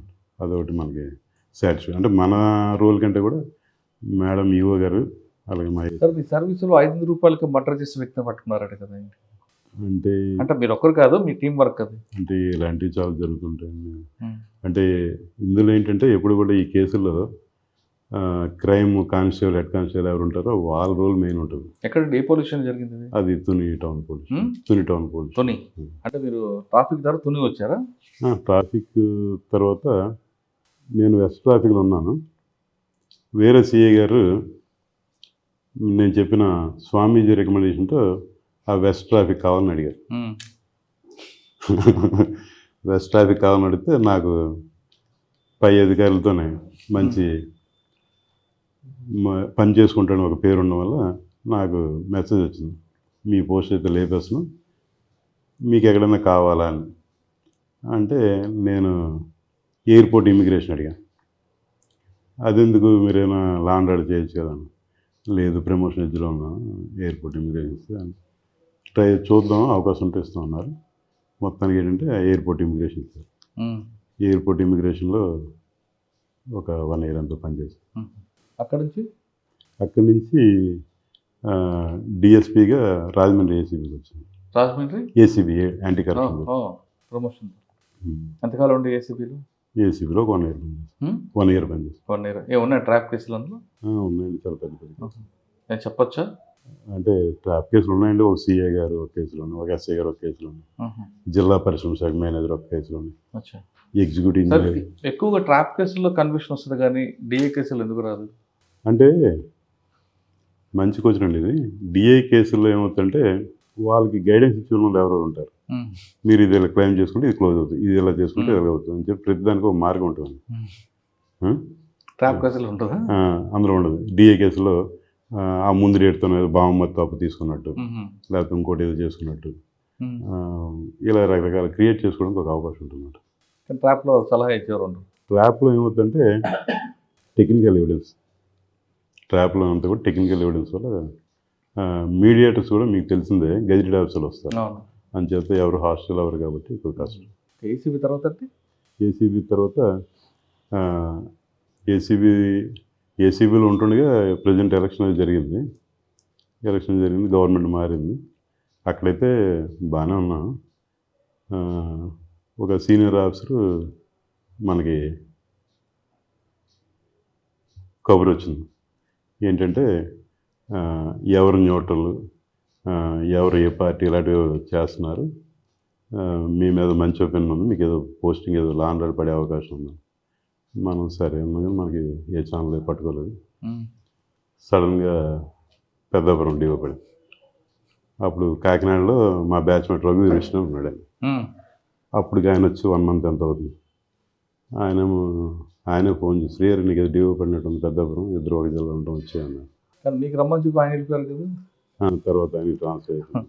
సార్ పెద్దాపురం పెద్దాపురం అనగానే గతంలో ఒక ముద్ర, అది క్రమేపీ ఆఫీసర్లు తీసుకునే యాక్షన్లు అవ్వచ్చు, పబ్లిక్లో కూడా కొంతమంది ఆ ఊరు పేరుని మార్చాలి ఎందుకంటే అనేది చెడ్డ పేరు వస్తుందని చాలామంది పబ్లిక్లో మార్పు రావడం, మొత్తం మీద అది పూర్తిగా కనుమరిగింది. అటువంటి ఆ కాలనీలో ఆ వీధి అంతా కూడా ఒక దశలో వెళ్ళిపోయారు. కానీ మరొకసారి ఇటీవల కాలంలో పెద్దాపురం పేరు బయటపడింది. దానికి కొంతమంది అధికారుల సపోర్ట్ ఉందంటున్నారు, వాస్తవం కాదు, అసలు ఏం జరిగిందండి? అది గతంలో కూడా నేను ఇంటర్వ్యూలో చెప్పానండి. అది ఇద్దరు వ్యక్తుల మధ్య జరిగిన ఇష్యూ అది. అయితే వాళ్ళకి కొంత హోంగార్డ్ స్థాయి, కానిస్టేబుల్ స్థాయి సహకారం అందించడం కరెక్టే. ప్రస్తుతానికైతే చాలా స్ట్రిక్ట్ యాక్షన్ తీసుకున్నాం. ఆల్మోస్ట్ 0 అయిపోయిందండి. ఇప్పుడు ఏ సంఘం కానీ, ఏ ఆర్గనైజేషన్ కానీ, ఏ డిపార్ట్మెంట్ కానీ ఓపెన్గా వచ్చి ఎంక్వైరీ చేసుకోవచ్చండి. మిగిలిన ఊర్ల కంటే కూడా 0 అయిపోయింది. అంటే పెద్దాపురంలో ఆ వీధి ఉందంటారు ఇప్పుడు? అంటే వీధి ఇప్పుడు కాదు, ఎప్పుడు ఉంటుందండి. 100 ఏళ్ళ పొందే వీధి ఉంటుంది, కానీ వృత్తి లేదు, బిజినెస్ లేదు. ఆ ఇల్లు ఎవరు ఉంటారండి? చాలా కాస్ట్లీ ఇల్లు ఉంటాయి కదా. అవన్నీ కాదు, మీరు చెప్పింది కాదు, మీరు ఒకసారి వెళ్ళి చూద్దాం, అలాంటిది ఏం కాదు. అదే ఇష్యూ. అంటే గతంలో ఆ ఇంట్లో జూబ్లీ హిల్స్, బంజారాస్ టైప్లో ఇల్లు ఉండేవి. కరెక్టే. అంటే నేను కూడా వినడం, మీరు చెప్పింది అయితే 25 ఏళ్ళ కింద, 30 ఏళ్ళ కింద అది. ఇంకోటి ఏంటంటే అప్పుడు ఒక కులానికి సంబంధించిన వాళ్ళు ఉండేవారు. మొన్న ఓపెన్గా వాళ్ళంతా వచ్చి మా కులాన్ని చెడ్డ పేరు తీసుకురండి, రాకండి, మేము వేరే గౌరవప్రదమైన వృత్తిలో ఉన్నాం, వేరే క్యాస్ట్ వారు ఇప్పుడు ఆ వృత్తి చేసి చెడ్డ పేరు మాట్లాడుతున్నాం అని చెప్పేసి కూడా ఒక యాజిటేషన్ తీసుకు ఎమ్మెల్యే గారు ఆధ్వర్యంలో. సరే, ఆ విషయం పక్కన పెడితే పెద్దాపురంలో క్రైమ్ ఏంటండి? క్రైమ్ అంటే ఇక్కడ ఇది ఒక కాకినాడ జిల్లాలో ఒక ఇంపార్టెంట్ ఏరియా కాబట్టి క్రైమ్ అంటే అన్ని రకాల క్రైమ్ ఉంటుంది. కానీ గాంజా మీద మీ ఫోకస్ ఎలా ఉంది? గాంజా అంటే అందరికీ తెలిసిన విషయం. ప్రొడక్షన్ అంతా కూడా మ్యాక్సిమం ఏఎస్ఆర్ జిల్లా, అక్కడి నుంచి రావాల్సింది. వచ్చేటప్పుడు ఒక్కొక్కసారి మాకు అంటే ఇన్ఫర్మేషన్ ఈ పూర్వంలాగా మనం ఏదో వెహికల్ చెకింగ్ చేస్తే దొరికే పరిస్థితి లేదు. వాళ్ళు రకరకాల మార్గాల ద్వారా చేస్తున్నారు. మాకు ఇన్ఫర్మేషన్ అంతా కూడా అధికారుల నుంచి వస్తుందండి. అధికారుల నుంచి వచ్చినప్పుడు వాళ్ళకి ఎలా వచ్చింది, ఎవరు చెప్పారో ఎంత కూడా డిపార్ట్మెంట్గా చెప్పే విషయం కాదు. మాకు క్లియర్ కట్గా ఇన్ఫర్మేషన్ ఇస్తున్నారు. ఇన్ఫర్మేషన్ ఇచ్చేటప్పుడు మేము హైవేలో అది చెక్ చేసి ఆ వెహికల్ని పట్టుకొని కేసు పెట్టడం జరుగుతుంది. చాలా కేసులు పట్టుకున్నాను, తునిలో కానీ, ప్రతిపాడులో కానీ, అలాగే జగ్గంపేట సర్కిల్లో కానీ. సార్, ఫైనల్గా చెప్పండి, పోలీసింగ్తో పాటు మీరు ఎథిక్స్ మీద ఎక్కువగా ప్రయారిటీ ఇవ్వడం, ఫ్రెండ్లీ పోలీసింగ్కి ఎక్కువగా ప్రయారిటీ ఇవ్వడం వెనక ఉద్దేశం ఏంటండి? అంటే సొసైటీలో సార్థకత అంటే అదేనండి. ఈ కేసు ఆ సీట్లో ఎవరున్నా చేస్తారు, అరెస్టు, ఎఫ్ఐఆర్, ఛార్జ్ షీట్, ఇదంతా రొటీన్ అండి. ఇదంతా రొటీన్.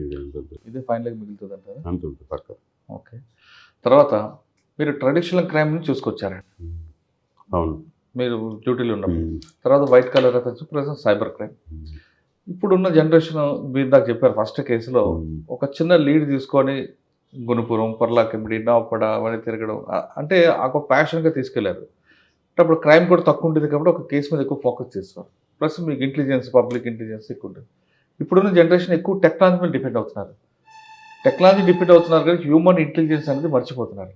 ఇప్పుడు మర్చిపోవడం బెటర్ అంటారా, లేదా టెక్నాలజీ మీద డిపెండ్ అవ్వడం బెటర్ అంటారా? అంటే టెక్నాలజీ చాలా ఇంపార్టెంట్. ఇప్పుడున్న పరిస్థితుల్లో టెక్నాలజీ ఇంపార్టెంట్, దాన్ని ఎవరు కాదనలేరు. కాకపోతే ట్రెడిషనల్ కూడా వదిలేయకూడదు. అంటే రాను పరిస్థితి ఎలా ఉందంటే క్రైమ్ రికార్డ్స్ చాలా ఇంపార్టెంట్ పోలీస్ స్టేషన్. గతంలో సుపీరియర్ ఆఫీసర్ ఎవరు వచ్చినా కూడా ఆ క్రైమ్ రికార్డ్స్ మీద ఎక్కువ ఫోకస్ పెట్టి ఆ రికార్డ్ ఎలా మెయింటైన్ చేస్తున్నారు ఏంటి. ఇప్పుడున్న కొత్త జనరేషన్ ఏంటంటే దాని మీద మినిమం నాలెడ్జ్ లేకుండా చేస్తున్నారు అన్నమాట. ఒక రకంగా చెప్పాలంటే 80-20 లాగా టెక్నాలజీ అంతా ఒక 80% ఇచ్చినా 20% అయితే దాన్ని నెగ్లెక్ట్ చేయడానికి లేదు. ట్రెడిషనల్ అది ఉండాల్సింది ఉంటే బెటర్. కొన్ని ఆ విషయాల మీద మనకి వర్కౌట్ అవ్వచ్చు అన్నమాట. ఓకే. ఇంకా మీ వృత్తి పోలీసింగ్, ప్రవృత్తి కవితలు రాయడం. మీరు రాసిన కవితల్లో మీకు బాగా నచ్చింది ఒక సమాజానికి సంబంధించిన ఒకటి చెప్పండి. అంటే నేను కవితలు అయితే రాయలేదండి. కవితలు ఎవరు రాస్తారు? కవితలు రాయలేదు. కవితలు మనకు అది రాని సబ్జెక్టు. ఒక ఆయనతో మీలాగే బొబ్బిలో ఒక జూనియర్ లాయర్ గారు, పేరు గుర్తురావట్లేదు, జూనియర్ లాయర్ గారు పరిచయం అయ్యారు. పరిచయం అయితే నేను ఆయనతో అన్నాను, కవిత్వం, ఆయన కవి మంచి, నాకు కవిత్వం రాదండి అని అంటే, కవిత్వం చాలా ఈజీ సార్ అని. అదేంటండి అంత ఈజీ అంటే, ఎలాగండి ఏంటంటే ఆయన చిన్న ఎగ్జాంపుల్ చెప్పాడు. ఏంటి ఎగ్జాంపుల్ అంటే, వసంతం వచ్చింది, కోయిల కూసింది, ఎలా ఉంది సార్ అన్న? బాగుందండి. అంటే ఇది కవిత్వం కాదు సార్ అన్నాడు. ఇది కవిత్వం కాదంట. మరి ఏంటండి కవిత్వం? కోయల కూసింది, వసంత వచ్చింది. ఈ కవులంతా వెరైటీగా మాట్లాడతారు సార్, ఎవడు స్ట్రైట్గా మాట్లాడు, కవిత అంటే అదేం పెద్ద విషయం కాదు. మొత్తానికి కవిత అయితే మనకు వంటపట్టలేదు. అంటే పిల్లలకి చెప్పాల్సిన విషయాలు గతంలో ఏంటంటే లేఖల రూపంలో కొన్ని రాశానండి. అంత తప్పింది మనం పిల్లలకి ఏదైనా విషయం చెప్పాలంటే ఎవరో అంటే మీరు కొటేషన్ బాగా చెప్తున్నారు. మీకు బాగా నచ్చిన కొటేషన్ చెప్పండి. నచ్చిన కొటేషన్ అంటే ఒక కొటేషన్తో అన్నీ చెప్పలేము. ఒకటేం చెప్పలేరు. కొటేషన్ బాగా మనసుకు నచ్చింది ఒకటి చెప్పండి. చాలా కేసులు మీకు వచ్చాయి కదా అలా. అంటే విజయ సూత్రం ఒకటి నేను బాగా గుర్తుండేది అంటే కన్సిస్టెన్సీ, పెర్సిస్టెన్సీ అని ఆ రెండు ఉంటే విజయం సాధించవచ్చు అని చెప్పి ఒకసారి ఎప్పుడు పెద్దవాళ్ళ దగ్గర విన్నాను. అది కరెక్ట్ అని అనిపిస్తుంటుంది. కన్సిస్టెన్సీ, పెర్సిస్టెన్సీ, ఏదైనా ఒక విషయాన్ని మనం కంటిన్యూస్గా వదలకుండా కానీ చేస్తే, గ్యాప్ లేకుండా చేస్తే తప్పకుండా విజయం వస్తుంది నేను నమ్మేసిద్దాం. సార్ ఇప్పుడు ఎస్పీ గారి మీద చెప్పండి ఒకటి. మా కాకినాడ జిల్లా ఎస్పీ గారు శ్రీ జి బిందుమాధవ్ ఐపీఎస్ గారు, ఆయన చాలా అనుభవం వ్యక్తి. అంటే మేము గతంలో చాలామంది అధికారులు పనిచేసాం. మేనేజ్మెంట్ అంటే సింప్లిఫై చేస్తారు ఆయన. అంటే పోలీస్ అడ్మినిస్ట్రేషన్ కానీ, కేసులు కానీ సూక్ష్మంలో మోక్షంలో ఇలా చేసుకుంటే చాలా ఈజీ అన్నమాట. సార్ ఆయన మీద ఒక కొటేషన్ చెప్పండి, ఆయన పేరు మీద. కొటేషన్ అంటే మనకు అంత రాదు. అయితే ఆయన చెప్పినట్టు ప్రతిరోజు కూడా కాన్ఫరెన్స్ కానీ లేదా క్రైమ్ మీటింగ్ కానీ ఏదైతే ఉందో అది ఫాలో అయితే ఎస్ఐలు కానీ, సిఐలు కానీ, మేము కానీ హ్యాపీగా ఉద్యోగం చేసుకోవచ్చు. అంటే పూర్వం ఈ టెక్నాలజీ అన్నీ లేని కాలంలో ఎప్పుడు ఏ ఆఫీసర్ వస్తారో తెలియదు, ఏ ఆఫీసర్ వచ్చి ఏ రికార్డు చూస్తాడో తెలియదు, ఏం రాసేస్తారో తెలియదు. అలాంటి పరిస్థితుల్లో మేము ఎస్సీ ఉద్యోగం, సిఐ ఉద్యోగం చేస్తాం. ఇప్పుడున్న వాళ్ళు హ్యాపీ అండి. ఇప్పుడున్న అధికారులందరూ కూడా ఆల్ ర్యాంక్స్ మీరు ఈ పని చేయండి అంటున్నారు. ఆ పని చేసుకుంటే హ్యాపీ అన్నమాట. అది కూడా చేయలేకపోతున్నారు కొంతమంది. కారణం అంటే జనరేషన్ గ్యాప్ అండి. కాదు అంతకుముందు మనం ఇంకేం చెప్పండి. సార్ ఫైనల్గా చెప్పండి, డిపార్ట్మెంట్కి వచ్చే వాళ్ళ కోసం మీరు ఇచ్చే మెసేజ్. మాకు అప్పుడు ఇంటర్వ్యూ ఉండేదండి. మా ఇంటర్వ్యూ బోర్డులో మా అదృష్టం కొద్దీ విజయరామారావు గారు చైర్మన్, ట్రైనింగ్ డిఐజీ గారు వ్యాస్ గారు, రేంజ్ డిఐజీ ఎంవి కృష్ణారావు గారు. సేమ్ క్వశ్చన్ అడిగారండి, పోలీస్ డిపార్ట్మెంట్ మీద నీ అభిప్రాయం ఏంటని చెప్పి. నేను ఆ రోజు చెప్పిన మాట ఏంటంటే, కొంతమంది చెడ్డవారి వల్ల డిపార్ట్మెంట్ అందరికీ చెడ్డ పేరు వస్తుంది, కొంతమంది చెడ్డవారి వల్ల డిపార్ట్మెంట్ అందరికీ చెడ్డ పేరు వస్తుంది. 34 సంవత్సరాల కిందట ఏ స్టేట్మెంట్ ఇచ్చానో ఈ రోజుగా అదే స్టేట్మెంట్ కట్టుబడి ఉంది. దాని మీద స్టిక్ చెప్పారు. పోలీస్ డిపార్ట్మెంట్ అనేది ప్రజలకి సేవ చేయడానికి ఉన్న డిపార్ట్మెంట్. కానీ సార్ చెప్పినట్టుగా కొంతమంది వల్ల అందరికీ చెడ్డ పేరు వస్తుంది. కాబట్టి ఆ కొంతమందిలో మార్పు రావాలంటే సమాజంలో జరుగుతున్న పరిణామాల వల్ల మార్పు రావాలంటున్నారు. ఎప్పుడో ఉన్న జనరేషన్కి ఇప్పుడున్న జనరేషన్కి గ్యాప్ ఉన్న బట్టి, ఆ జనరేషన్ మార్పు బట్టి ఇటువంటి అసమానతలు వస్తున్నాయి. కానీ పోలీస్ డిపార్ట్మెంట్ ఉన్న కొంత చెడ్డ పేరు అన్ని డిపార్ట్మెంట్ ఉంటుంది. కానీ పోలీస్ డిపార్ట్మెంట్కి ఎందుకు చెడ్డ పేరు వస్తుందంటే ఇది విజిబుల్ డిపార్ట్మెంట్. ప్లస్ ప్రజలు కూడా ఎక్కువగా నమ్మే డిపార్ట్మెంట్ ఏదంటే పోలీస్. వాళ్ళకి ఏ కష్టం వచ్చినా నష్టం వచ్చినా ముందు పిలిచేది పోలీస్. అది ఎవరైనా నష్టపరిచినా లేదా లాభపరిచినా కాకపోయినా వేరే డిపార్ట్మెంట్ పని వచ్చినా, అంటే కరెక్ట్గానే ఏ డిపార్ట్మెంట్ పోయినా పోలీస్ అనేది వాళ్ళ నోట్లో ఉంటుంది. కాబట్టి ఒక దేవుడిని ఏ విధంగా కొలుస్తామో పోలీసుని కూడా అలాగే గుర్తిస్తాం. కాబట్టి దీని మీద చెడ్డ పేరు ఉంటుంది, అదేవిధంగా మంచి పేరు కూడా కనిపిస్తుంది. ఇంత ప్రజలకి దగ్గరైన డిపార్ట్మెంట్లో కాబట్టి ఖచ్చితంగా పోలీస్ డిపార్ట్మెంట్ అంటే మంచి పేరు తెచ్చుకోండి. చెప్తున్న రాజుగారి లాగా ఇంకా మంచి పేరు తెచ్చుకోవాలని కోరుకుందాం. ఇది శ్రీహర్ రాజు గారితో ఎక్స్క్లూజివ్ ఇంటర్వ్యూ. వచ్చే వారం మరో గెస్ట్తో మళ్ళీ కలుద్దాం. అంతవరకు నమస్తే. థ్యాంక్ యూ అండి. Thank you very much. And for more videos, please subscribe to iDream. Please subscribe to iDream. Please subscribe iDream. And please subscribe to iDream. For more videos, subscribe to iDream. please like, share and subscribe to the channel. Congratulations, iDream. Subscribe to iDream. Subscribe to iDream. So subscribe to iDream Media. iDream ki iDream team andarki huge congratulations. Please subscribe iDream Media. Please subscribe to iDream. Subscribe iDream. Please subscribe to iDream. iDream అంటే నా కళల ఛానల్ను subscribe చేసుకున్న నోరు తిరుగుతలేదు, మీరైతే గంట గుర్తు కొట్టండి. For more such videos, please subscribe to iDream. Subscribe to iDream. Please subscribe to iDream. Please subscribe iDream Media. Please do subscribe to iDream. Please subscribe to iDream Media. For best entertainment and information, please subscribe I dream. And don't forget to subscribe to iDream.